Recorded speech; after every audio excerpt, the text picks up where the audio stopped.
Hello, and welcome to Vampires, Mythic Spotlight.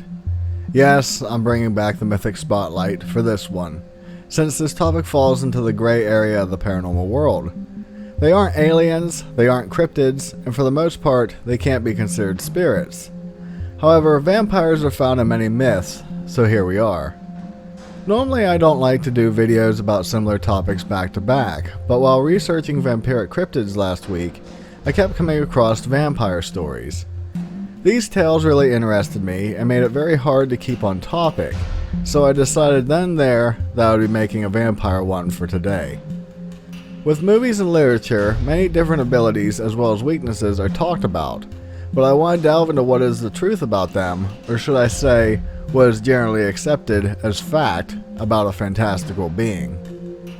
Now, when dealing with the beings of vampires, many people think about the ones that are frequently shown in movies, with Dracula being the most common interpretation. While to a degree some of the information involved is based on facts, a lot of it is romanticized to present a more appeasing story.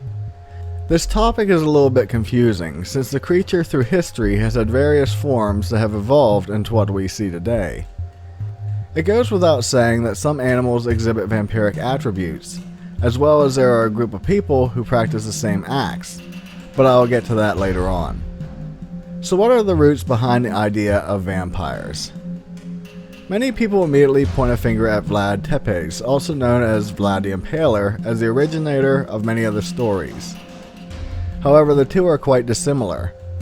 While many texts state that Vlad was a cruel and evil man, many of these ideas are held by his enemies, as well as the vampiric lore being found more in the West. While he is famous for impaling his enemies, that is about where the truth ends. In reading stories outside of Romania, it is obvious to see that many of the demonizing qualities are originated from outside of the land. I am not defending this historical figure in saying this, but it is important to keep in mind who is telling the stories. What is more interesting is that during his lifetime he ruled Wallachia for 3 terms, and to this day he is seen as a national hero that defended his countrymen from the Ottoman Turks. So where does Dracula come in then? Vlad's father's name was Vald Dracula, which means Vlad the Dragon, who received this fearsome name after joining the Order of the Dragon. While this order could appear to have insidious purposes due to the name, it was quite the opposite. The order was set up in 1408 by Sigismund, who was the King of Hungary. The purpose of the group was to defend the Hungarian monarchy and Catholic Church from foreign and domestic enemies, but members didn't have to belong to the church to join the order. The term Dracula was the Romanian term for Son of the Dragon, which would be the title of Vald Tepes. In fact, Vlad himself signed quite a few letters as Dragula or Dracula with a K. More modern Romanian translations of Dracul are now inferred as devil, which didn't help the perceptions of the two Vlads. With all that out of the way, we must get into the different forms of the vampire through history, as well as a possible true origins. Vampires were never truly mentioned directly in ancient texts, but the activities were relatively the same as the ones we know today. Pre the use of vampire, the idea of beings that ate flesh and drank blood were found in many locations around the world, but most all of them were spirits that carried evil or demonic attributes. In many cases, the biblical devil and vampiric activity were treated as one and the same being. The first use of the term vampire came about in 1734 in an article entitled Travels of 3 English Gentlemen. There are at least 3 types of vampires that we must consider when talking about this topic. As mentioned previously, there was the actual spirit being that was more of a ghost that liked to suck blood, which frequently is found in Slavic entities called strigoi. The second form was people who were cursed to rise from the dead, more in the form of vampires today, as well as beings such as the Baobao and the Aswang. This form also encompasses another method of turning, which I will get to later on. The third is a bit more difficult, in that it is believed vampires are born naturally and could come from any family. While it is seen as a being, a Mandurago fills the shoes very well. It is at this point that we must consider a few facts about vampires and ask the questions of how someone becomes one, what attributes do they have, and why people believe they existed.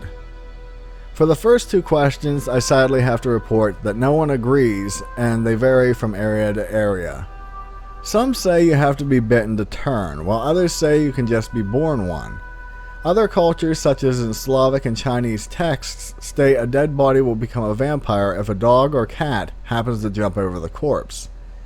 In Russia, as well as other areas, people who died that weren't of the correct faith, or were considered ungodly or witches, were almost guaranteed to come back as a vampire. Touching back on the birth aspect, it was a common thought that any, and I mean any, physical malformation existing with a baby at birth was said to be a sure sign of them becoming a night walker. As for the attributes, it is also as varied as the topic of becoming a vampire. Some say they can transform into a bat, others say a wolf, and yet others say they can't transform at all. In some books, vampires don't have reflections in a mirror, and the sunlight will destroy them. In other areas, they do have a reflection and can openly walk around in the daytime.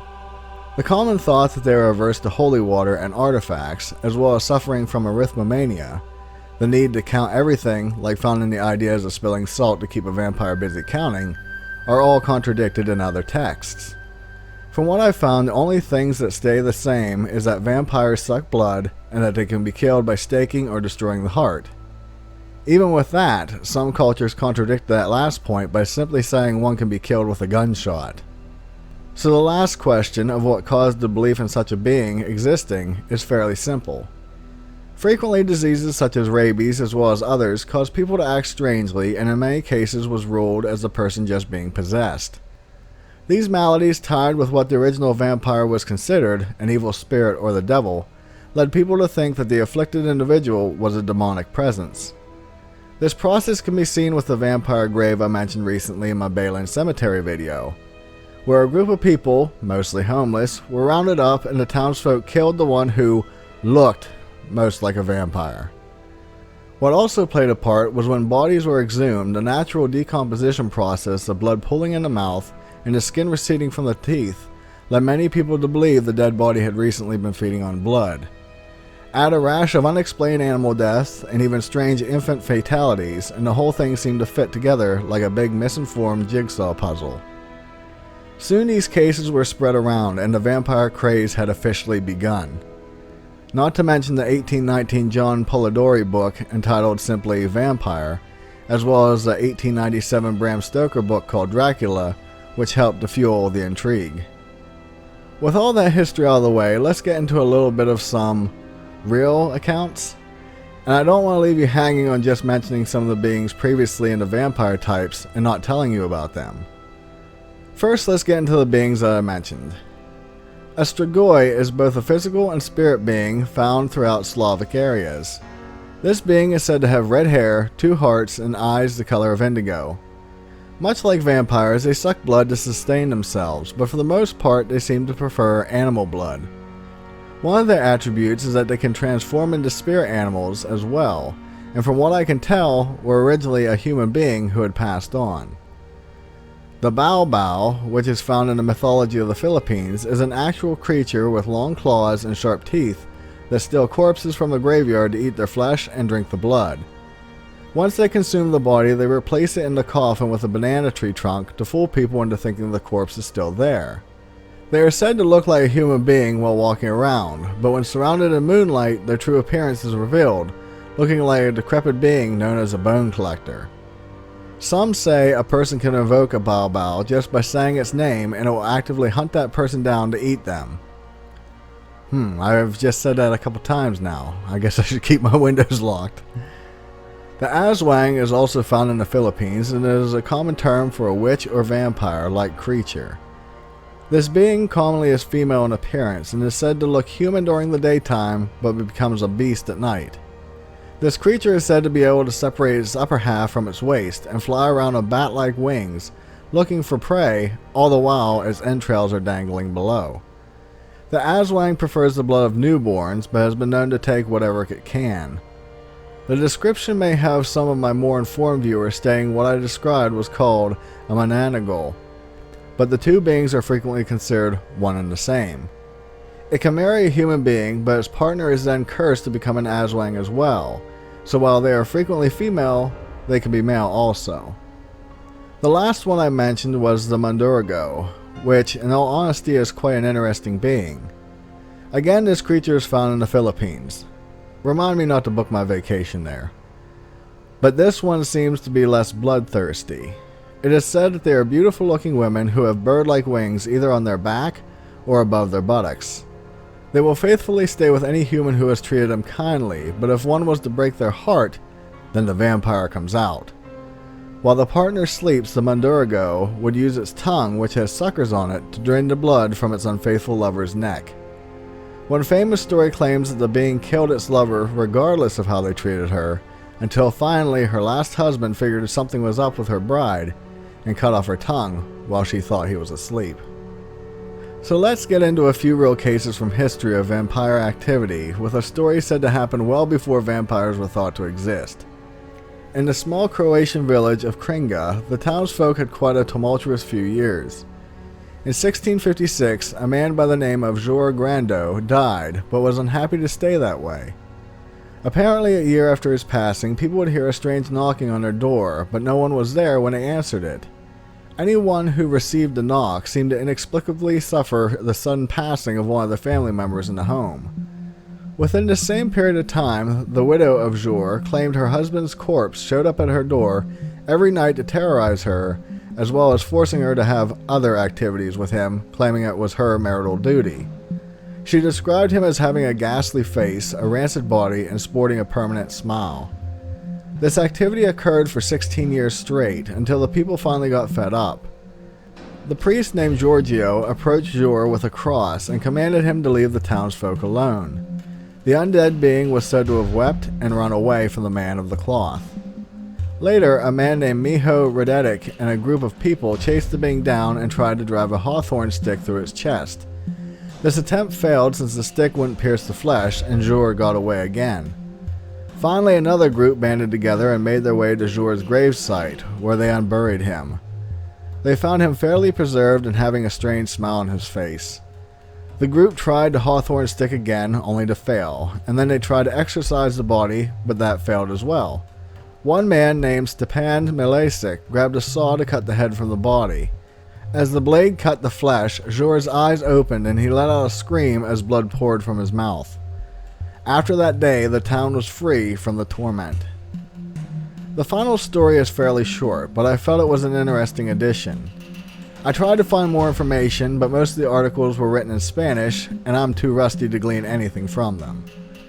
According to Catalan mythology, a man by the name of Count Conde Estruch, otherwise known as Arnold or Wilfred, was a wealthy nobleman in the 12th century. During this time, the King of Aragon, Alfonso II, charged Conde with the task of ridding paganism and witchcraft from the land. While doing this task, he was killed in 1173, and some say was cursed by one of the witches he attempted to stop. Count Estruch rose from his grave as a vampire and spent his time terrorizing the town, where he drank human blood and seduced women into having his children. All the babies came out deformed, and none lived very long. This went on for years, until finally it is said that an elderly nun, or in some stories a Jewish hermit, managed to kill the undead count. I couldn't find any more details than that, but I still found it unique to fight something while alive, only to come back as that very thing after death. The final things I wanted to mention about this topic was that, as stated previously, there are still people who practice vampiric activity around. However, from what I have found, the act of drinking blood is difficult. According to medical journals, the human body doesn't rid itself of digested blood too easily. Due to the high iron content found in our blood, it can cause a person who frequently ingests it to suffer from elevated iron levels. The side effects caused by this can lead to liver and nervous system damage. I found it interesting that blood is seen as toxic if ingested. The second thing I wanted to mention was that in many of the stories, in order for vampires to enter a person's home, they must be invited in. If allowed once, they will always be allowed to come and go as they please. I find this intriguing, since this is the same characteristic that black-eyed children are claimed to exhibit. This leads me to wonder if the stories about black-eyed kids, being they are fairly recent, aren't just borrowed from the stories of vampires. Wow, that was quite an in-depth topic, and not one that I thought would have this much information. Sadly, there was so much behind the lore that I couldn't fit it all in here. Doing so would have doubled the length of this video, and I doubt anyone would want that. If you haven't done so yet, please consider subscribing to my channel for more content similar to this. Also, if you enjoyed this video, do click that like button, as it greatly helps my channel out in this big world of YouTube. I also wanted to mention briefly before ending this that I do have a Patreon page as well that I quasi-regularly have content on that I don't post anywhere else. It can be polls, behind the scenes videos, and other random things. I'll leave a link in the description for any of you who are interested in that. And with that said, I want to thank Joseph Blau, who has been a long-time supporter of my Patreon as well as my channel, Dean Winchell, who has been a long-time Patreon as well, and I want to welcome Lena DeBono, who recently pledged support as well. With that, be safe, and I'll see you in the next one. Later.